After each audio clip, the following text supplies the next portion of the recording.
Alright, I'm Crash, and this is Gex-free Deep Cover Gecko, any percent no wrong warp. The goal of this run is to collect 30 remotes to access the final boss, Res. Obviously, this does not use the wrong warp into Res, it will be used in any percent, which allows a lot more of the game to be showcased and what is possible with this game and what can be broken.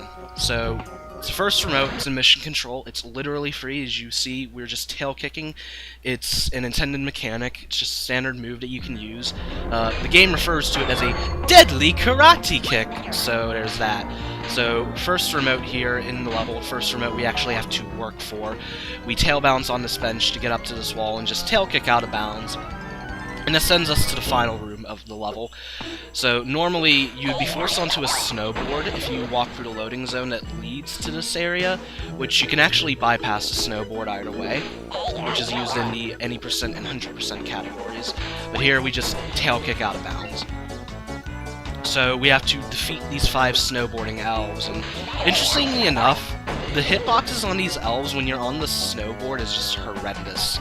And they do not like to cooperate, but when you're on your feet, it's a lot more manageable. You don't have to worry about the elves getting away as much. So that's the first remote already. You might have noticed that normally Gex would pause to say something, usually some pointless reference, some completely outdated reference before going through the TV, but before the run starts, you can actually just turn the voices off, and he won't say anything, and this saves a few minutes throughout the run. You can start a file, turn the voices off, then go back to the title screen and start a new file, and it will just carry over to the new save file. So up next is another straightforward remote with some stuff to it. We have to defeat Evil Santa, as the game refers to it. So, the stuff I mentioned are these presents. They have really finicky hitboxes, and they love to just hit you whenever it can. So, the important thing with this remote is to just find a consistent method of hitting the presents. A lot of people I see will just tail bounce them. I've found success with just slightly moving to the right, as you saw there.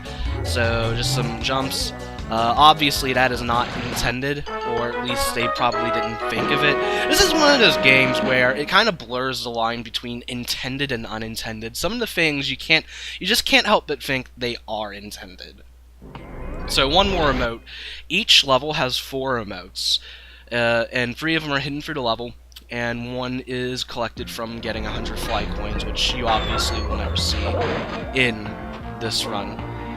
So this remote is you just have to create 5 ice sculptures of Gex himself. So, I guess I should talk about versions. This is the NTSC PS1 version, so there's also a PAL version, but it's slower because of the slower frame rate, and developers didn't really do anything to compensate for that. Mistimed my tail kick there, but that's okay, minor time loss. PAL version runs at 5/6 the game speed of the NTSC version. So obviously you'll want to avoid that. Now, this is also on the N64, and we do separate both consoles into different categories. One is faster than the other, but there's enough variable differences between the 2 versions that warrants a separate category. By the way, that tail kick you saw at the end that I missed, it's a pretty precise tail kick, and I usually never get it. Very precise. But the main differences are the N64 version has noticeably more lag.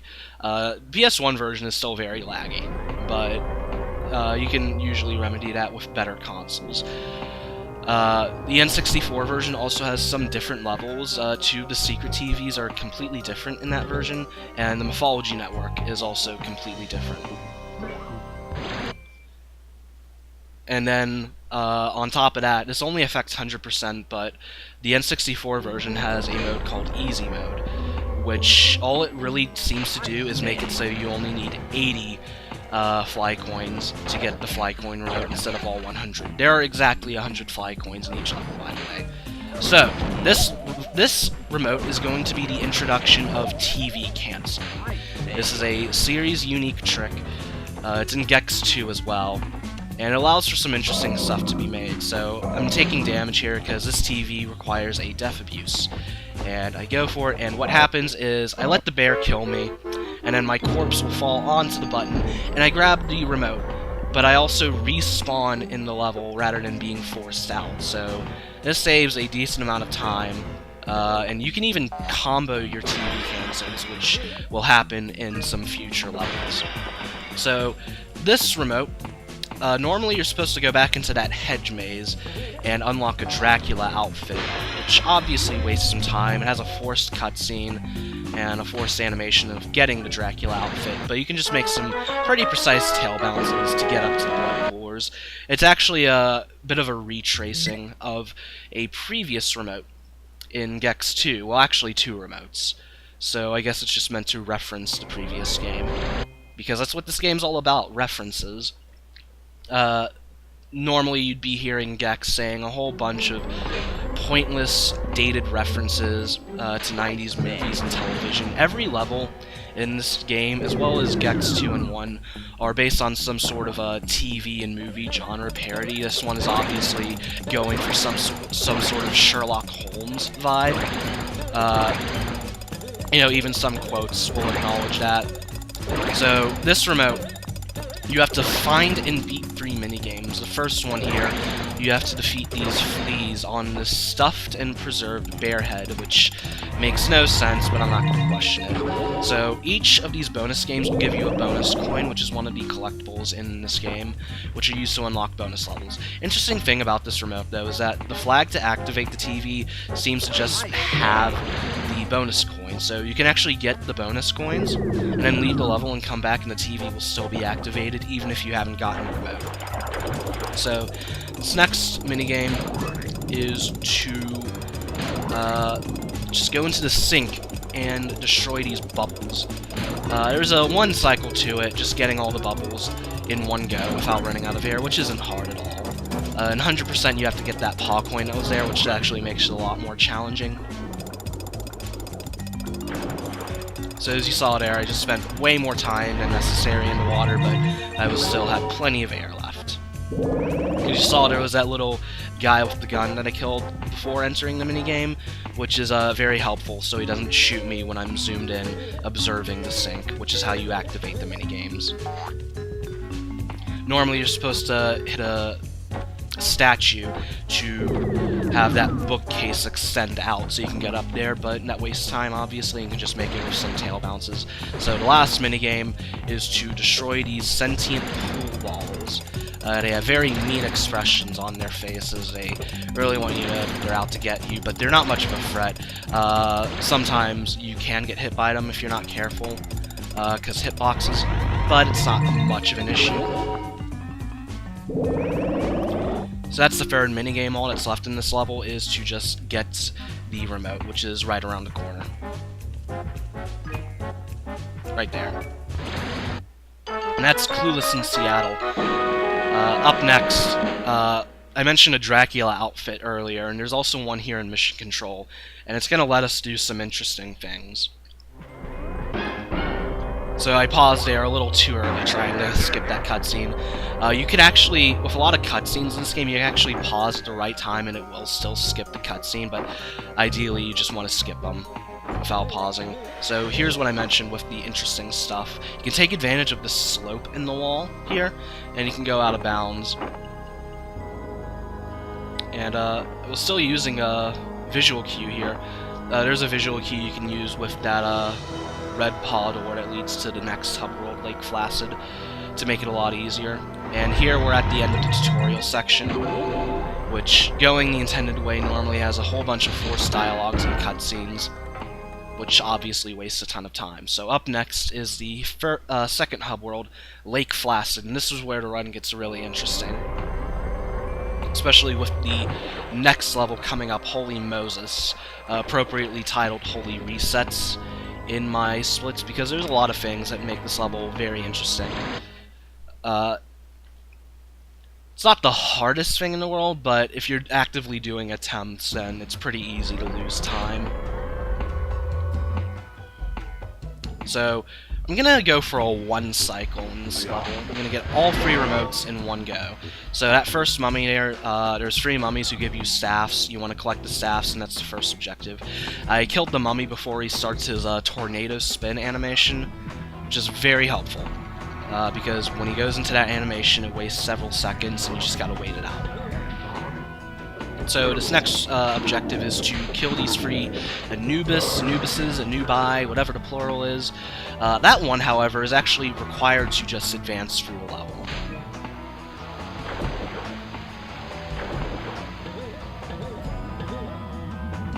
I didn't get a ledge grab there, which is pretty nice. That's a decently precise tail bounce to make. Usually you will ledge grab, which, you know, is obviously better than not making it, but it still loses time over not getting a ledge grab. So we get the spit power-up, which we use on this gigantic spider. We get the checkpoint because we will need it later. And these platforms spawn, it lets us easily traverse throughout the rest of the level. So we're going to go in here real quick because there's another mummy you need to get, and there's also an animation skip as well.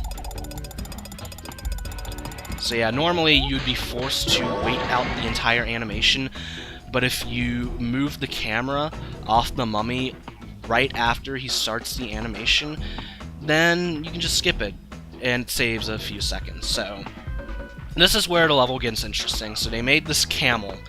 He has only one use in this one room, just to traverse through the quicksand, so he's actually pretty useless, but as you can see here, we can take advantage of some slopes in the walls and give him a lot more use than developers intended.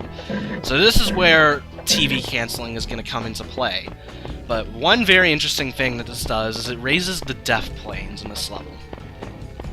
So what it'll do is there's an area coming up where I need to kill an Anubis, and I'm going to be on a bit of higher raised land. And that's fine, except the land surrounding me is the depth plane, which normally wouldn't happen. So I have to kill this Anubis who was on the depth plane while on this raised bit of land. So just more out of bounds here. See, this is what I was talking about. The floor of the sort of checkerboard pattern there is the depth plane. And then the camel acts very interestingly with collectibles. With the paw coins, bonus coins, and remotes, the ones that appear over Gex's head when you collect them, the camel likes to spaz out and you just lose control. So last mummy, no animation skip as far as I know, as far as anyone knows rather. And I want to collect the staff while on the camel, or else the camel despawns. So, I'm going to go for 2 back-to-back TV cancels, and this is going to be the introduction of another form of TV canceling called tail whip TV canceling. Some camera manipulation here, by the way, so the Anubis doesn't start shooting at me. And also some good lag reduction strats. Hopped on the camel a little too early. You don't need to hop on the camel before the cutscene, the camel will stay there. But tail whip TV canceling. The tail whip animation is 18 frames long, the game runs at 30 FPS. So you can tail whip before landing on the button, like that. And you can actually chain your tail whips. Now, we used the camel to get back on the camel, obviously, so we don't leave the level. But the second TV cancel, because the game wants to force me out of the level after that first TV cancel, I can't just do what I did before. So what I have to do is throw myself onto the button and perform a frame-perfect tail whip.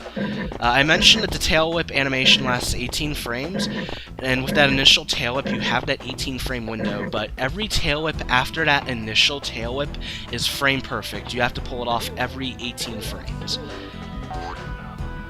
And that TV cancel saves a minute. So it's very important to get it in a run when you're doing attempts. And that's Holy Moses. Obviously, it's an Egyptian-themed level. Gex even has the, I guess you could say, generic Egyptian headgear. So, up next is another level with a one cycle. It's broken in a lot of the same way as Holy Moses is, but it's actually a little more broken because of how open-ended the level is. Whether or not that was intended, you can be the judge. Like I mentioned earlier, this game does kind of blur the line between intended and unintended. Almost fell down there. That's okay. So, Western Station, obviously a Western-themed level. It's called the Oregon Trail. So, the last level had a camel. This one has a donkey. Now, as opposed to the camel who exists in only one room, this camel exists throughout the entire level. and he'll actually respawn throughout the level, so we ditch him because the camel is actually slower than just tail kicking. So, as I mentioned before, this also has a 1 cycle. The first objective here is to collect these 5 cards. I believe the game refers to it as collect 5 of a kind. I always play this room very safe, and even then I ledge grab there. Especially because, you know, there's all these places to die here, and then there's that guy throwing his head there, which can always hit you while you're above a pit, and then kill you. So get that checkpoint, very important. So first TV cancel coming up. Just like that first TV cancel in Holy Moses, I'm gonna tail whip back onto the donkey. By the way, I have my camera zoomed in so much to prevent lag. I'm playing this on a PS2, but my PS2 is really bad and really laggy. It's a 75K, which should be decent enough, but it's been through a lot of use and wear. For some reason, FDS doesn't even work properly on this game, so I do lose quite a bit of time to loads. I just barely missed a card there. But I collected those 2 cards, and now I'm going to Death Abuse. So that way I can walk around. And this also eliminates having to do a frame-perfect TV cancel. And either way, this is the fastest route I've found for this level. So because I Death Abuse there, I can just do the easy TV cancel as opposed to the frame-perfect one.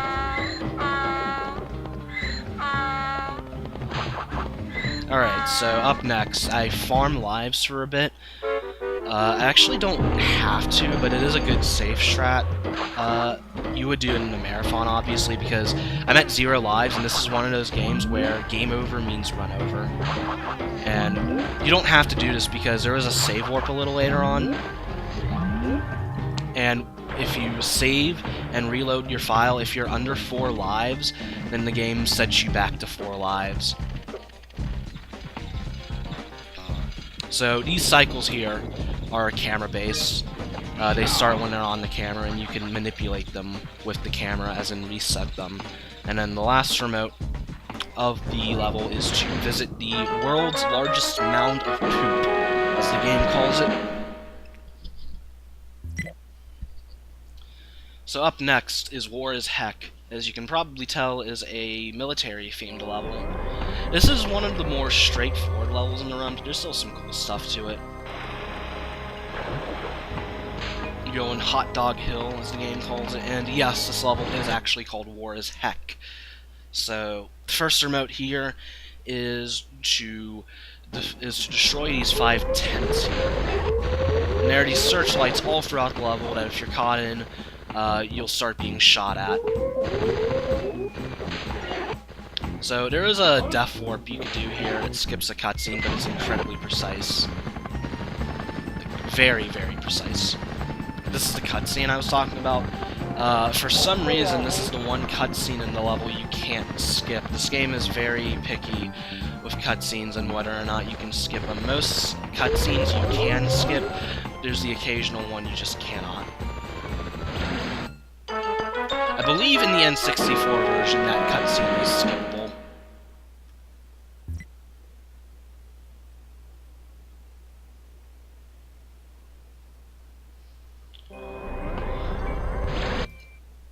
So up next, I'm going to go into the gate that you saw at the beginning of the level. And there's going to be a tank there, and we're going to terrorize the town. But more importantly, there are these 5 bug crates that we have to squish. Now, interestingly enough, you don't have to squish the bug crates with the tank. You don't even have to tail whip them, you just have to touch them. But we need the tank anyway, because we have to destroy the buildings. Obviously, destroying buildings generates a lot of lag, so you want to destroy as few as possible.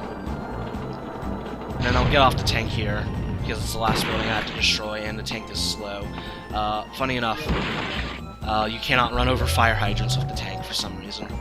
And then ledge grab, unfortunately. That's the remote.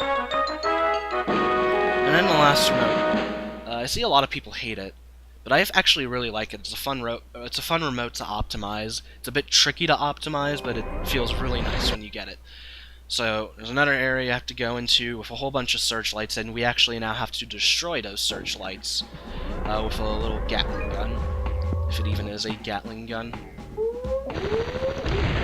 Oh, and the mines, they have really weird hitboxes, and sometimes you can hit them and they blow up, but for some reason you just don't take damage. I don't know how they work completely. So this is what I was talking about. It's a little hard to tell where you're shooting sometimes, but it's manageable for the most part, especially with the trail there. The collectible likes to get in the way, but it's not too much of a hassle. These grenades, they parachute from above. They have very, very unfair blast radiuses. They can just hit you from far away, very far away, but for some reason, they cannot hit you while you're on the gun. As you can see right there, a grenade just blew up right next to me, but I was on the gun, so it didn't count.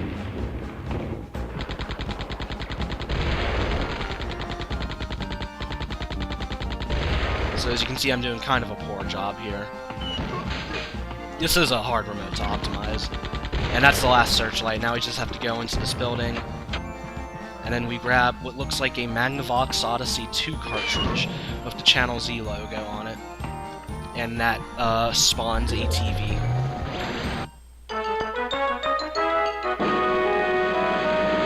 Alright, so up next is the last level of Lake Placid, Cut Cheese Island.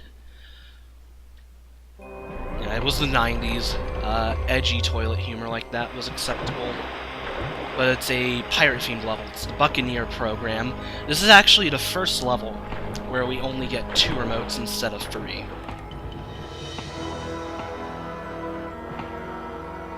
See, it's a bit of a long traversage, if that's even a word, to get here. So they made this very long and elaborate platforming section.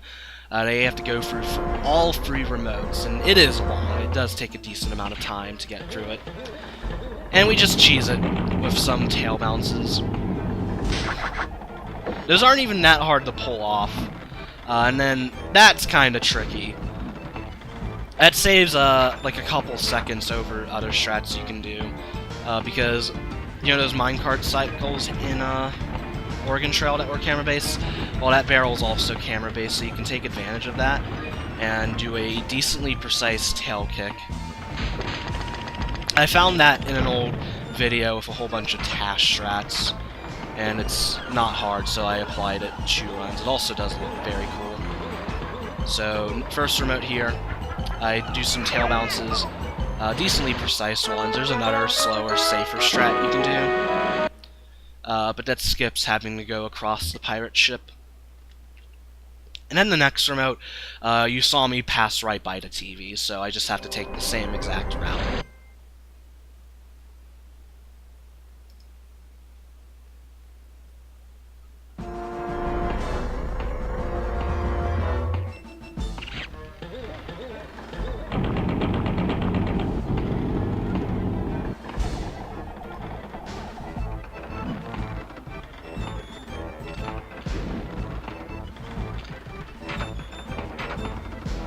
Should also mention those pirates there.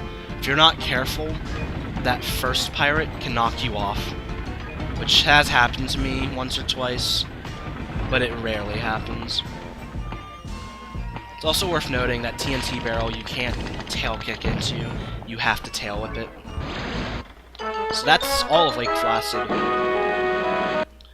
So there's a save warp coming up, because it's faster than just going back all the way through to mission control. And I do not have to fight the boss of Lake Placid. Every hub after mission control has a boss, but the only one we have to fight is the final boss, obviously.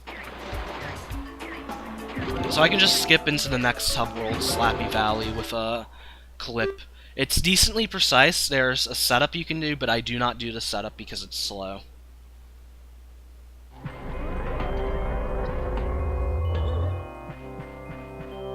So yeah, that's could obviously be a little quicker, but that's still a very good clip. So up next is the fan favorite of this game. It's when sushi goes bad, and it's an anime-themed level. Yes, anime. The game was released in 1999, though, and was made by US developers, so it is a very 90s US-centric definition of anime, which really only amounts to mechs and schoolgirls. This level actually isn't the most well-designed, but there is some interesting out-of-bounds you can do. And by the way, the song here is amazing. Everyone loves it, and it deserves all the love it gets. So, doing out-of-bounds here to get to near the end of this mission. I still have to complete the objective, though. I have to land here because if I go into the next room, then the mech does not spawn, and that will screw me over a bit. And I thought I killed the schoolgirl there, but didn't. So sometimes these mechs hitboxes, as you can see right there, just go dead. I don't know what causes it, it just happens, and you just have to wait it out. So you have to defeat these mechs to unlock these doors here, which will lead you to a little tube here. In each room, there's 3 of them you have to destroy to complete the objective. Now, the way this level is designed is that there's the central hub. I'm going to turn it down here for a bit just to be safe because these schoolgirls are loud. But there's a central hub that you spawn in with all 3 TVs, and there's 3 different sections you go off to. I should also explain that if you do a tail kick after that, breaking the tube before the cutscene plays, the cutscene will just skip mid-cutscene, and you gain control. The camera spazzes out a bit there, but it does save a decent amount of time. You can't do it on that test tube for whatever reason, though. But there's 3 sections, 1 for each mission, and the way you do it is you go through the section, and you reach the end, complete the objective, and then you're expected to go back. And this and another remote in this level actually death abuse to go back. There's a lot of death abuses in this run, so life management is very important. And that's why I was taking damage, so after this cutscene plays, I'm just going to die real quickly here. And I'm going to spawn right next to the TV. There are no TV cancels in this level, but there's still a lot of death abuses and still some interesting things to this level. And as you can see there, with that out of bounds, in the first remote, when I landed in the room, a lot of textures, while they were there, they didn't load properly, so they were invisible. And you're really going to see the effects in this next remote. This is one of my favorite tricks in the entire run. It's something I found. I'm kind of surprised no one thought to do it before. But it is amazing. It's things like this and the Holy Moses one cycle that make No Wrong Warp superior to any percent, because you would never see these tricks in any percent. So this skips 1 section of this remote in a cutscene. Normally you start at the base level of this area and there's 2 robots you have to destroy, and that takes a bit of time, so we can just spawn out of bounds. And one thing it does, as you can see here, is it completely messes with all the textures, and this effect is going to persist throughout the entire remote, at least in this area. When I go back to the central hub, then it's all going to be fixed. But this is pretty much the void.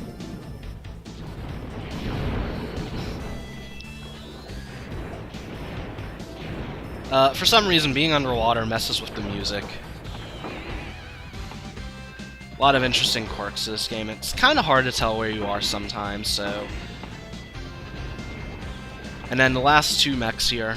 The object of this remote is to destroy the 5 rogue mechs, as the game calls it. They're just the standard mechs you've been seeing. Ledge grab there. That isn't a hard glide to make, but you can't really see where you are, so it does make it a lot trickier than it actually is. This is the one remote in the level without a death abuse, because you're just right next to the central hub. It's not practical to death abuse because, you know, taking damage takes time in and of itself.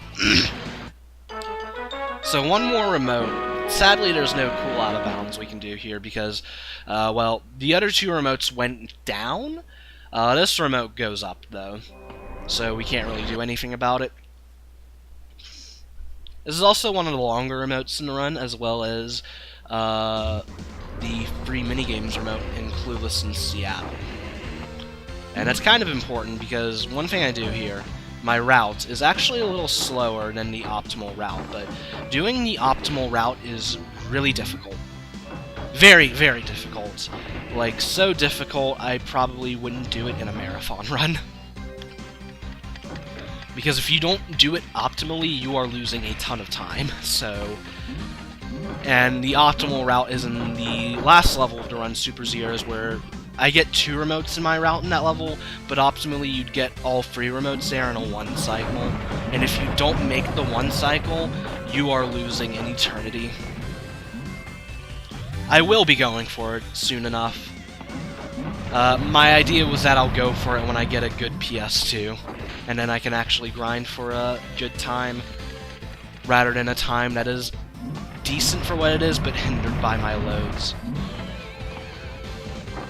So this remote also has a death abuse, so you'll see me take damage here. I think the damage I've taken here is actually accidental, but that's perfectly fine, because I need to take damage somewhere.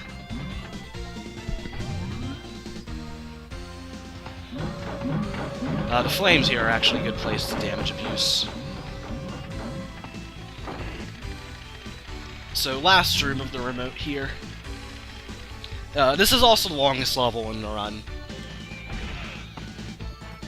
Even if you're doing Super Zeros 1 cycle, this is still, by far, the longest in the run. You don't visit this level at all in any percent, and in 100% it's even longer, and it's still the longest level in the run. In any percent, this level actually takes about 14 minutes, as opposed to the around 7 minutes that it takes. 7 minutes because the split also includes the save warp back to Mission Control and Slappy Valley clips, so just the level itself is about 7 minutes or so.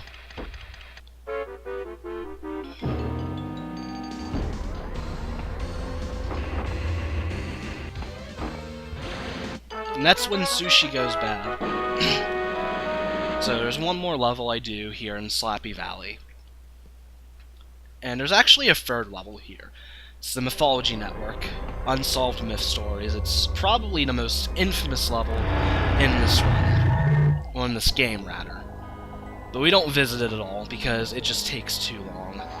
Like, even 1 remote in that level takes at least 2 minutes. You could make an interesting route with a 1 cycle, but it still wouldn't be worth visiting, and the 1 cycle would require the most infamous trick in all of Gex speedrunning, the Rainbow TV Cancel. Which, if you thought the TV cancels in this game were bad enough, well, Rainbow TV Cancel is an RNG-based one, and if you miss it, you're gonna lose like 8 minutes. In 100%, that is. You would go for it in 100%. I have yet to go for it in 100%. Because I kind of want to actually do runs, and I don't know if I'll ever go for it. I might at some point. There is one other person who runs 100%, Reese65536, and he actually does do Rainbow TV Cancel. God bless his soul.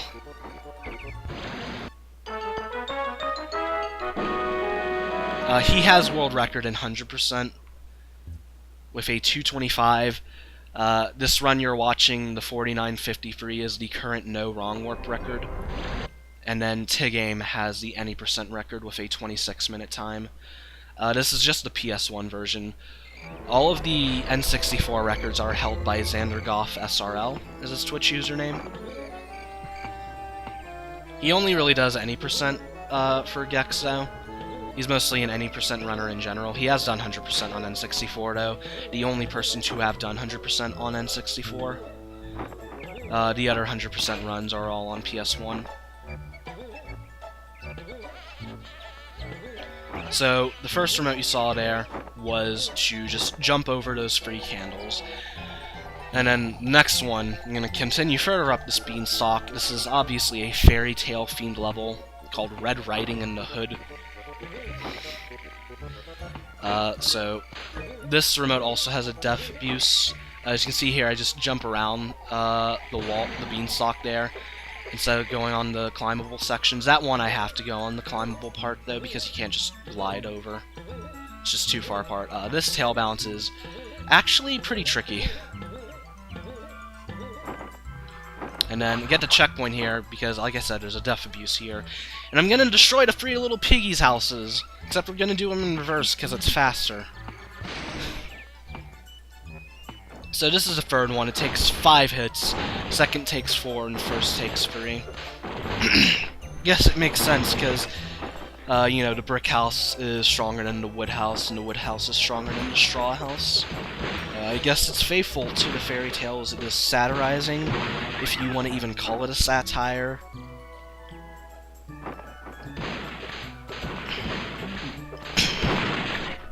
So, death abuse right there, so I respawned at the checkpoint, and it's just a quick glide to the TV.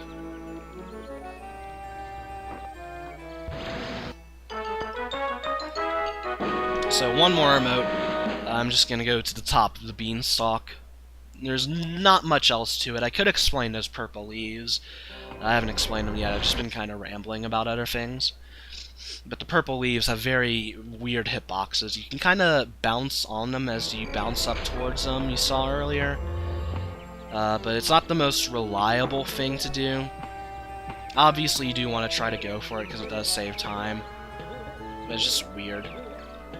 A lot of hitboxes in this game are weird.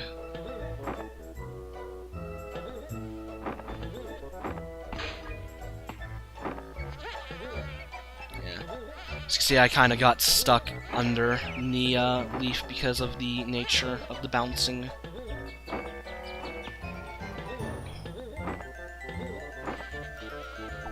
So I'm just taking the same path I did before. It's like with each remote, at least in the order I do them in. You can do them in any order. It's pretty much you can do any remote in any order as long as it doesn't interfere with any sort of one cycles or TV cancels. That glide is actually pretty precise to make. The second glide is really easy though. That one made it. This is the glide that's easy. And then this one you can't even make, so you just go on the climbable wall. You gotta do this jump again. Got it first try. So, just gonna continue further up the beanstalk. This level is also the previous level, anime channel, also that's very unfortunate. But this in the previous level, you're given an outfit that lets Gex glide, which is helpful in some scenarios. Yeah, this and the next level were the two levels that went pretty bad in my PB. So that's Fairy Tales TV, Red Riding in the Hood. So that's all Slappy Valley. Again, I do not have to fight the boss here. I can just skip into the final hub world, Funky Town. I could make some cha-cha slide joke, but I'm not going to. So, there's a few ways you can get into Funky Town earlier. The one I do is I just use the same out of bounds I did in the beginning of the run with the Dracula outfit. It is the slowest, but by far the easiest, most consistent. There is one you can do where there's a camera that's above the door, you'll see in a bit. That camera. You can actually have that camera literally push you through the wall, but it's very inconsistent. And then the other method you can do, which I don't even know if is possible in this version, it is in the N64 version, but you can do some crouches or whatever, very precise ones, to just clip through the wall. But again, I don't know if it's even possible in this version. So, there's a level I pass right by. I would go to it first, but I don't have enough remotes for it. So instead I go to My Free Goons, the gangster-themed level. Gangsters as in like 1920s, 1930s, Prohibition era. Mobsters. This is actually one of the hardest levels in the run. There are no TV cancels, there's no like... Well, actually there is some major skips, but it's just so easy to take damage here. As you can see, I took some damage and lost the fly I got, which meant I had to get another. So normally you would just zoom in, so you have some crosshairs to guide your aim, but that's obviously slower. So I took some damage there, and I took damage there again. I think that was intentional because when I took that first bit of damage, I decided to just do this remote, which has a death abuse, to break 5 barrels of root beer. Now, I mentioned Prohibition era, and yet they're just drinking root beer. They're just drinking soda. Anyway, Death Abuse coming right up. And then up next is a really precise tail bounce, actually. It's a lot easier in the N64 version because of how the physics are different in that version, but here it's pretty darn precise. So it's just a matter of being like right on the edge of the barrel.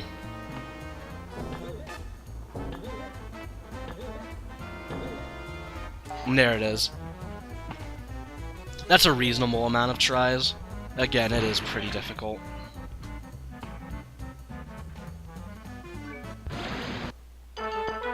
So that's the first remote.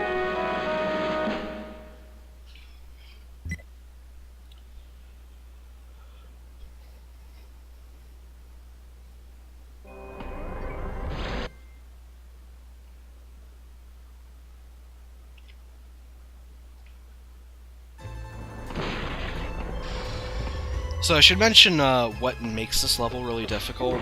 I mentioned how it's so easy to take damage just because there's so many enemies that just continuously maul you, and they just try their hardest to damage you, whether it be those guys throwing crates, but it's mostly all these guys shooting Tommy guns. As you can see here, I'm taking a lot of damage. Unintended damage. So I'm gonna go here again. For the next remote is to free your friend Cuz. And he actually, doing this remote actually allows him to be playable in the secret TVs, although he is nothing more than a reskin. There's a TV cancel you can do here, but it's pretty tricky. I actually tried going for it there, but I didn't get it. It doesn't involve a tail whip, you just kind of walk off the button and use that rat to TV cancel. It's really weird. Because if you tail whip, then you just kill the rat. So, last remote is to burn 5 bundles of funny money, which I believe is counterfeit money.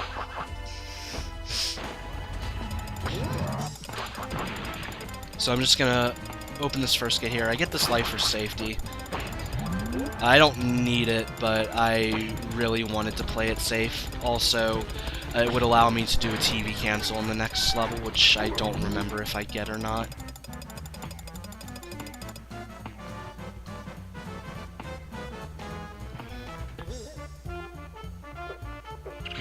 Kill that rat so he doesn't hit me and take damage and make me lose my fly. So here are the 5 bundles of funny money. The first one, this next 2 are in this little area here, blocked off by the fence, but you can actually shoot straight through the fence. So I'm going to take this fly from that TV and carry it on over to the last 2 bundles, which is where things get really tough.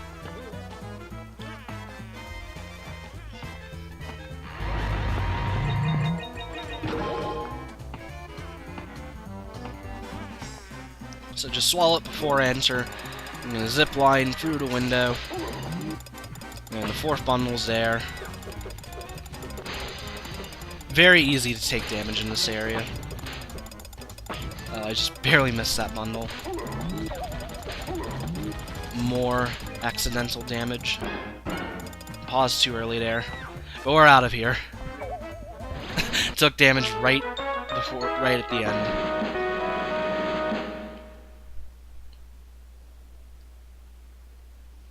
Alright, Super Zeros. So, as I mentioned, in my route I only get 2 remotes here.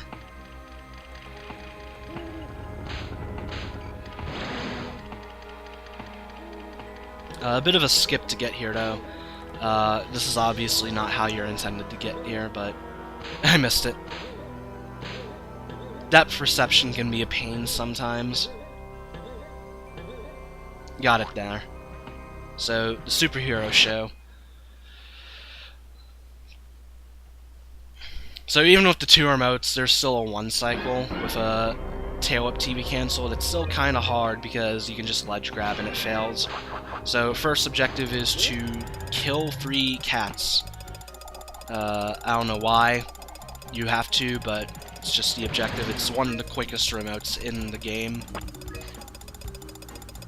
That one you can shoot from far away. We have to make sure the cat is on screen or else it will not register. And you have to leave the level and come back in order to get it.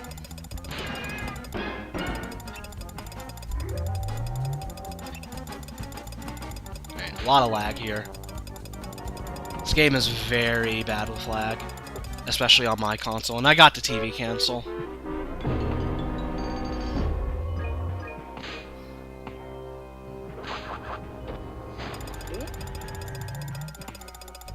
In a marathon run, I would save warp at Slappy Valley, so I wouldn't be at 0 lives here. And if you're doing the optimal route, then you would do it anyway, so you get lives. The save warp is slower than walking back when it comes to Slappy Valley, but with lives, it makes it worth it, and would actually be faster to do that than to get lives later on down the line. Like I did earlier in my free goons, but wasn't really tested until fairly recently. Like, I do plan on coming back to this category and grinding it out a serious amount anyway, but if it does get in, then that gives me all the reason to.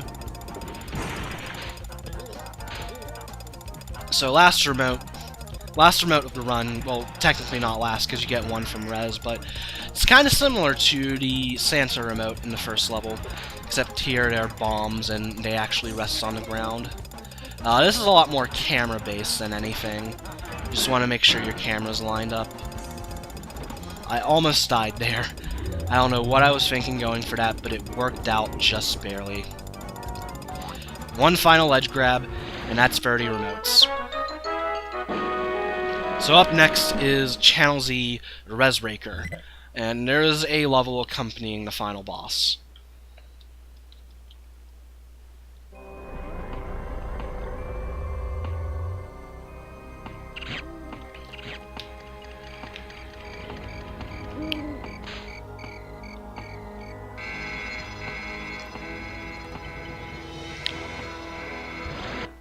So this is actually a pretty tricky level. There's some skips involved. Well, it's in space, so pretty much everywhere is a death plane, so that just makes it all the worse. Plus, it's the final level of the run, so it's just, the nerves can get to you. Especially on this run, where I was not only ahead, but I had about half a minute to save, because of a couple of tricks I do on the final boss that I didn't get in my PB. Which I'll get to when we get there. So normally you're expected to ride the elevators up and go to the top of that area, but instead we can just go around the sides. We have a jetpack for this level, so we can just easily do it. That one's the easy of the two skips in the level. There's like 2 skips in the level, and then there's well, there's one trick in the final boss that you do a few times. This is the second one, and it's the harder one. It's just pretty easy to fall off if you're not careful. You gotta make sure you're hugging the wall, which is hard to do on that first one because there's the climbable bit there. But anyway, we hit those 3 switches, and that opens the door to Res.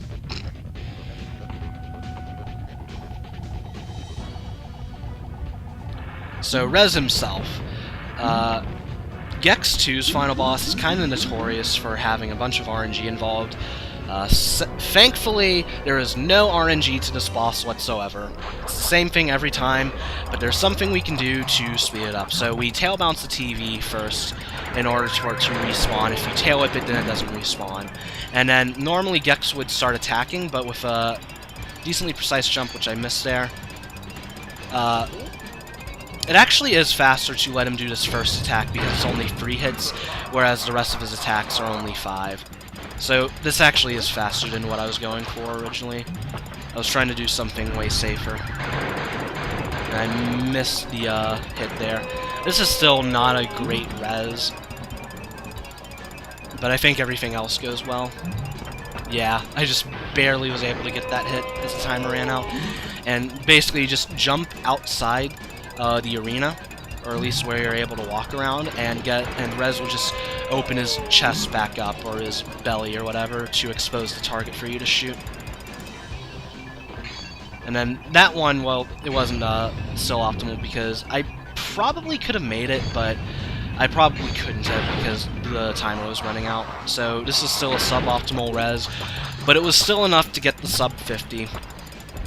So lag reduction there, and timing does not end on the final hit of res, but instead when the screen comes up and you cancel it out, which you don't even see because I cancel it out so quickly.